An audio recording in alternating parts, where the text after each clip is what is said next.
Good morning, students.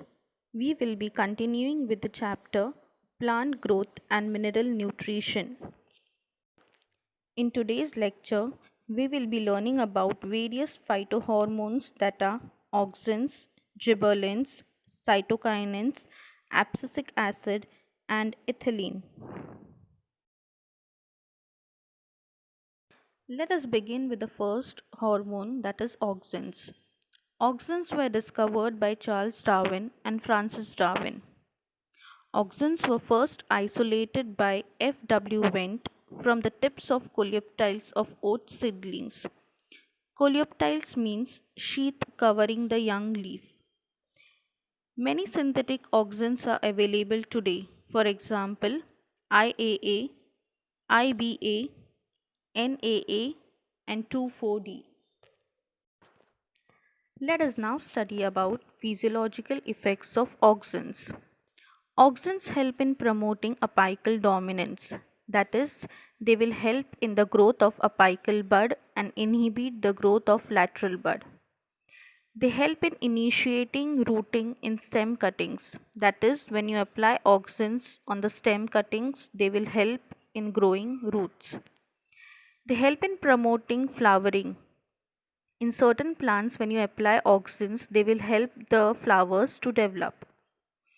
Later, they help in preventing fruit and leaf drop at early stages. They help in promoting the abscission of older mature leaves and fruits, that is, falling off older mature leaves and fruits. They help in inducing parthenocarpy. Parthenocarpy is they help in formation of seedless fruits.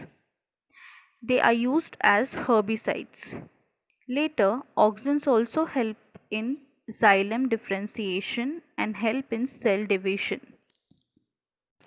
Let us now study about the next hormone, that is gibberellins.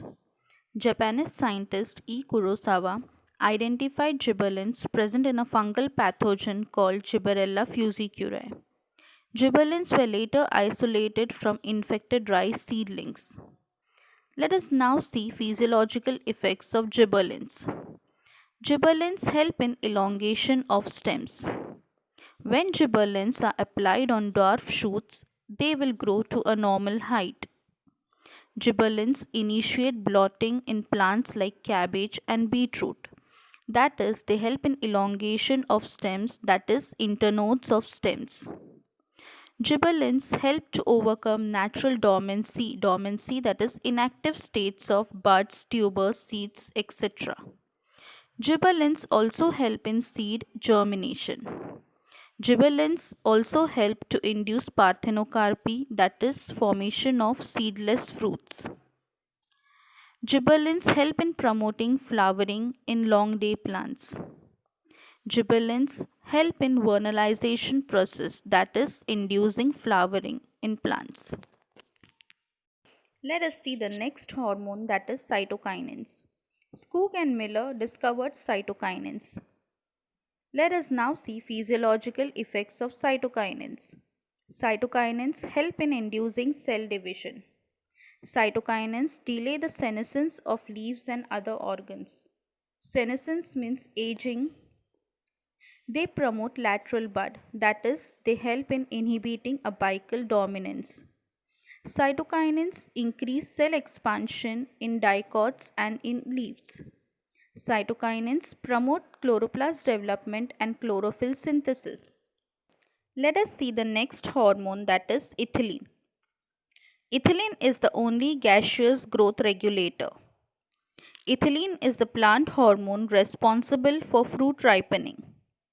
Let us see its physiological effects.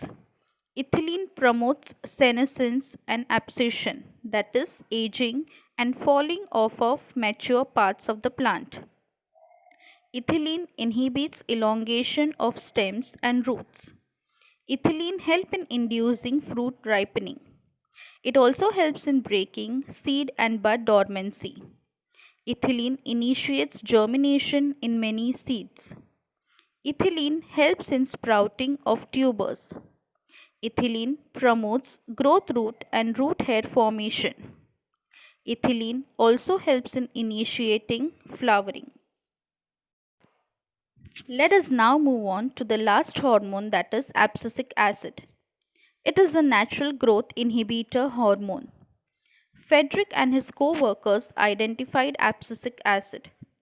Abscisic acid was isolated from several abscission accelerating substances from cotton plants. Abscisic acid is called stress hormone. Let us now see its physiological effects.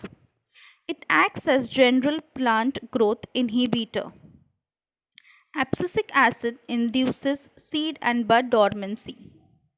It inhibits seed germination. Abscisic acid stimulates the closure of stomata. Abscisic acid plays an important role in seed development, maturation, and dormancy.